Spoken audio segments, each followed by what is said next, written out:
practice for us in our church. Psalm 103. Like grass, as a flower of the field, so it flourishes. For the wind passes over it, and it is gone, and its place remembers it no more. And then it was 1 Chronicles 29:15. For we are aliens and pilgrims before you, as were all our fathers. Our days on earth are as a shadow, without hope. And then John 12:24-25. Most assuredly I say to you, unless the grain of wheat falls into the ground and dies, it remains alone. But if it dies, it produces much grain. He who loves his life will lose it, and he who hates his life in this world will keep it for eternal life. God add his blessing upon the reading of his word to our hearts. Let us pray. Father, we thank you for your goodness to us. Kami po, Panginoon, ay lubusang nagpapasalamat sa iyong gandang loob sa bawat isa sa amin, na kami narito upang magpuri sa iyo, O Diyos, at amin pong ilapit ang aming mga kahilingan. So today, we ask you, God, that you will speak to our hearts, meet every need, that kung meron man po mga nadi-discouraged, that they will be encouraged in the name of Jesus. Yung po mga nanonood online, sa TV later on, Father, use this message to bring hope and faith into their hearts.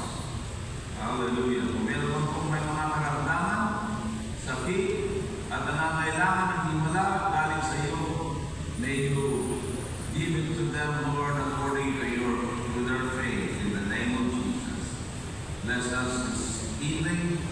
Anoint the lips of your servant, the ears of your people. We shall be careful to give you the praise, Lord, and the Lord. In Christ's name, we ask these things.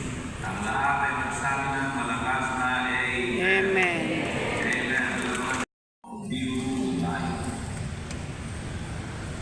How do you view your life or life in general?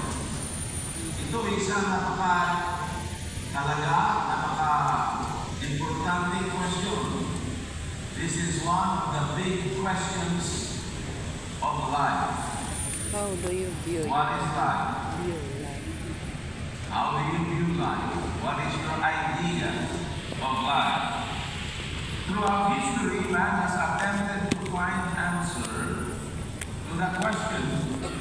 What is life? Research has taken in every corner of the earth, and even to the outer space. Yet many people are just as confused or uncertain as ever. To them, the meaning of life remains a mystery and an unsolvable riddle. Life, if I put there life, space, life is, what do you think about life? Pero kung isang movie, ay isa sa mga favorite kong movie in the last years ay yung Forrest Gump. In fact, isang favorite kong restaurant, kung ako'y nasa San Francisco, it's by the seaside, ay ang buhay. Meron siyang definition. Let's watch it.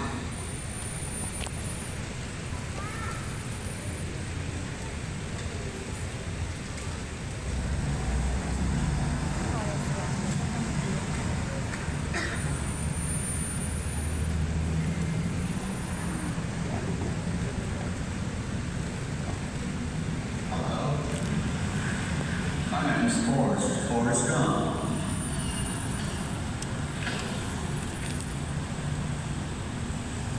Do you want a chocolate? I could eat about 1.5 million of these. My mom always said life was like a box of chocolates. You never know what you're going to get.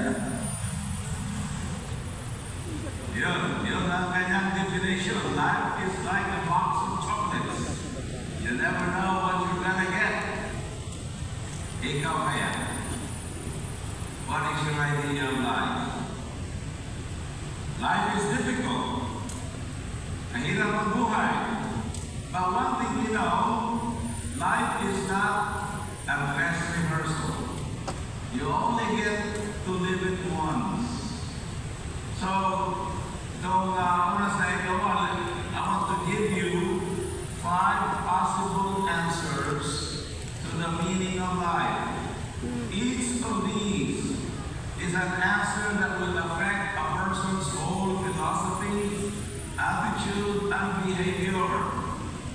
Kung ano man po ang iyong pananaw or idea patungkol sa buhay, ay naapektuhan ang iyong behavior. Naapektuhan po ang iyong pananaw o ang iyong relasyon sa iba't ibang mga klase ng tao and how you live your life here on earth. So, how do you view life? There are 5 possible answers. Each one of these answers are true in itself.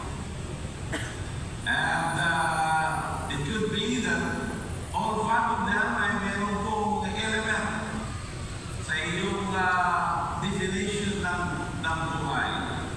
So number 1, some people view life as a void. Ang buhay ay sarap, walang kaguluhan. Or they say life is a big nothing. Pag pumunta ka sa Samar, ang kanilang language ay waray-waray. It means nothing. Wala-wala. Waray-waray. At sino mga waray-waray dito? Itaas ang kamay. Right. And I go to Samar a lot because of the Indian Jews. And they say, to some of these people, they say it's a big nothing. Pero kung isang mga awit, ang pangalan niya ay si Peggy Lee. He was very popular many years ago. Sinulat niya, tinawag niya isang awitin entitled, Is That All There Is? It was a song, she reached a conclusion that expressed the futility sensed by millions of people today. At isa sa mga lyrics na kanyang awitin ay, Is that all there is? Kung ikaw ay kumikita ng pera, ikaw ay nagtatrabaho, ikaw ay may bahay, ikaw ay may sasakyan, ikaw ay nagbabakasyon, at is that all there is? So it says, let's break out the booze and have a ball. Kung yan lang ang nilalaman ng buhay, sabi niya, mag-inuman na lang tayo at maglasing and have a good time. Maraming tao yan kanilang pananaw sa buhay. Araw-araw, tagay dito, inom dito, shop dito, until they die. Sabi po na isang manunulat si James Hunniker, he cynically said life is like an onion. You peel off layer after layer and then you find there is nothing in it. O kaya yung mga ang pananaw ay ang buhay ay salat at walang kabuluhan. Marami sa kanila ay nagkukumit ng suicide. Alam ba ninyo na many young people are committing suicide today? Is the number 1 killer among young people, especially those in Japan and others. Meron po isang kulto na kanila pong iniinganyo ang mga young people at iba na you must just end it all sapagkat wala namang kabuluhan ng buhay na ito. But we know that the true meaning of life as Christians is nothing apart from God.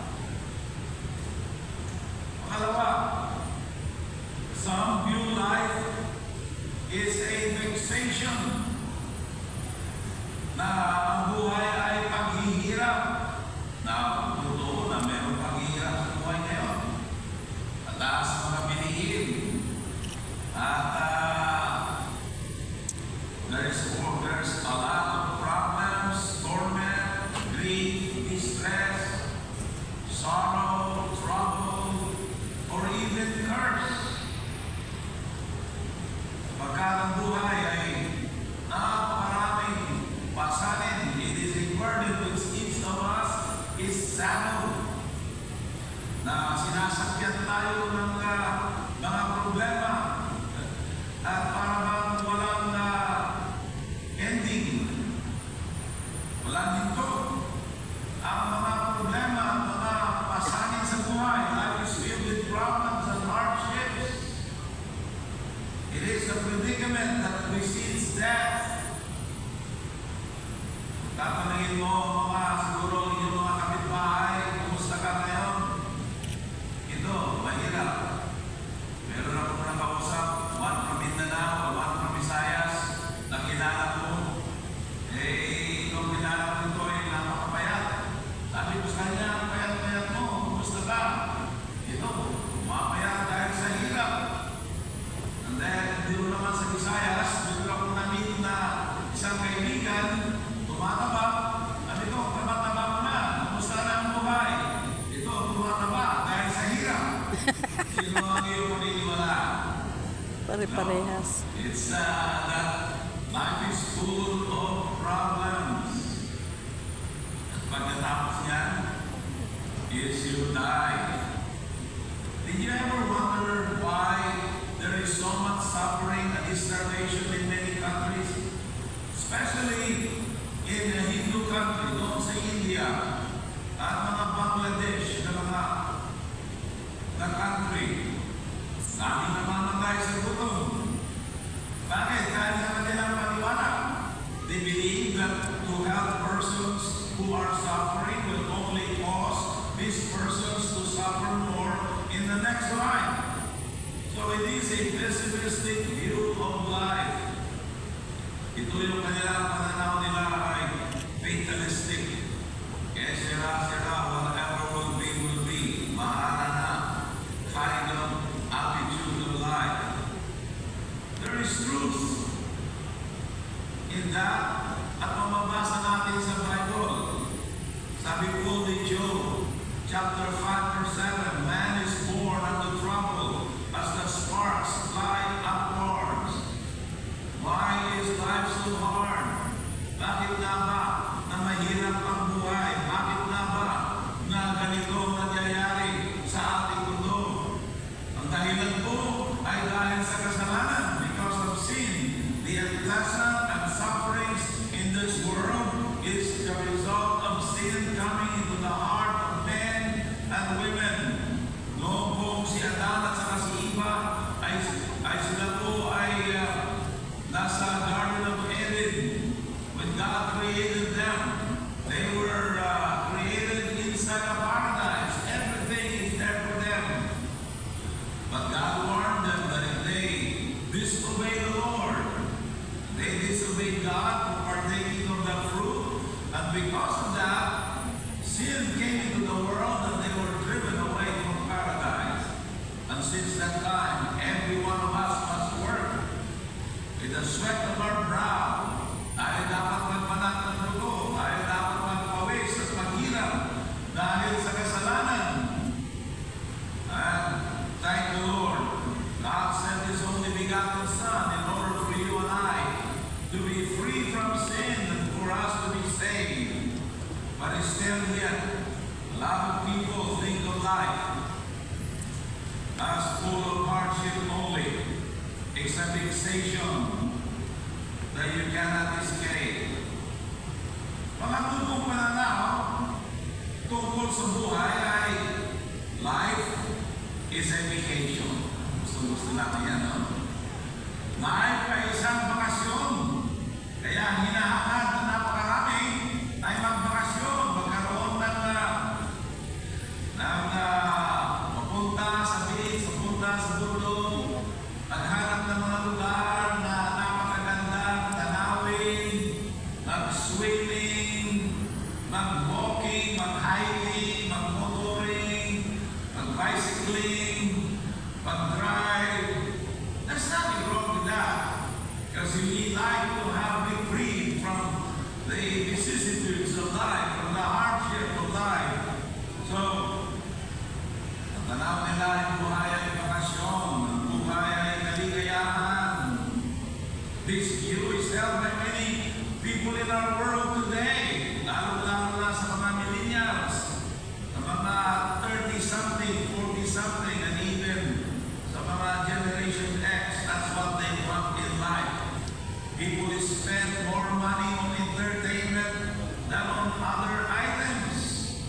tingnan mo, maraming mga teenagers, mas gusto nila na magkaroon ng smartphone, ng cellphone, kaysa masasarap na pagkain. Yun muna.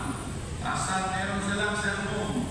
Ay because of the entertainment that are in it. Meron YouTube, meron Facebook, Instagram, TikTok, at nakaka-inganyo, nakaka-entertain, YouTube,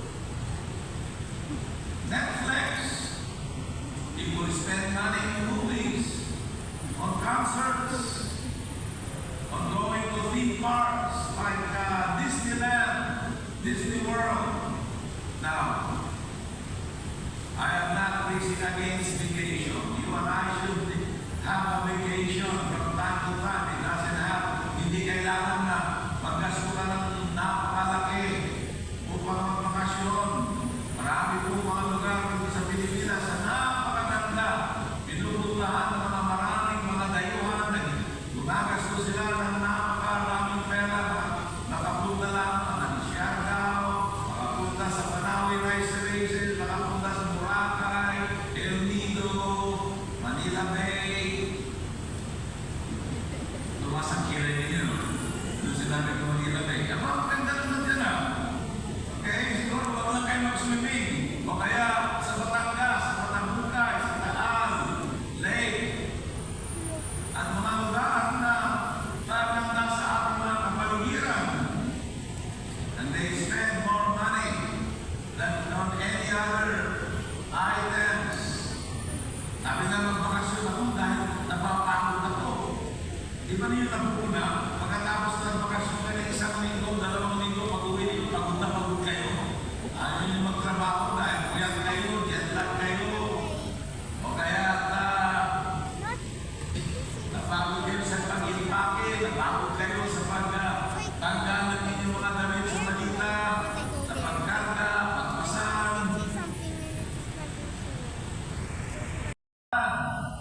Ang mga pag-leave at kung saan-saan nagpupunta. Then, many of them, when they go home, wala na ipon, wala na pagawa, o kaya maupon sa utang. Sabi po ni Robert Burns, sa manunulat, parang philosopher ito, says of the brevity of pleasure. Sabi niya, but pleasures are like poppies. Spread, you seize the flower, its bloom is shed. Pag ginawakan mo itong poppy flower, pag nawakan mo kanyan, ang kanyang mga petals ay mga malalaglag. Or like the snowfall in the river, a moment white and melts forever. One of the things that you probably know about it now is that pleasures do not satisfy. You keep wanting it.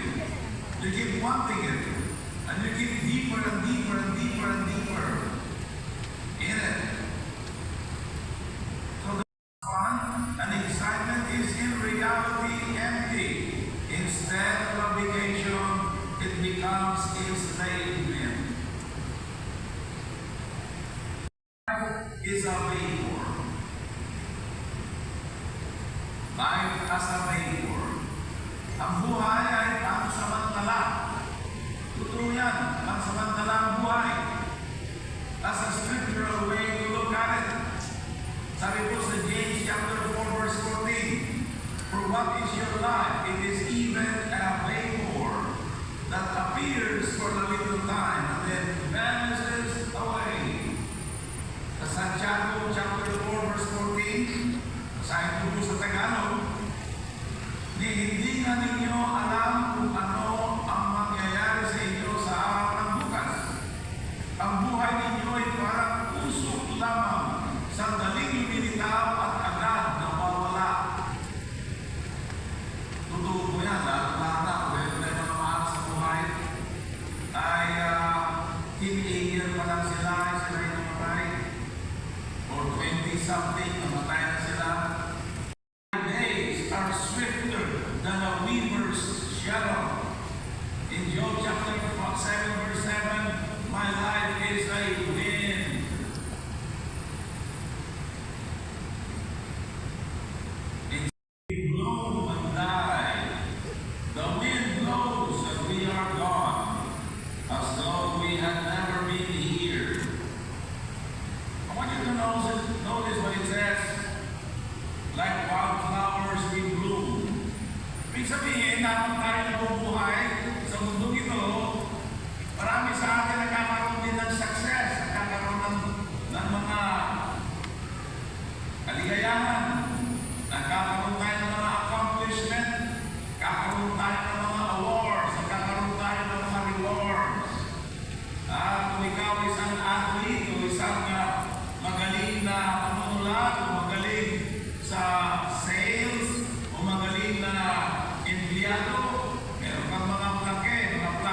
ikaw isang artista, ay maaaring magiging sikat ka, parang araw.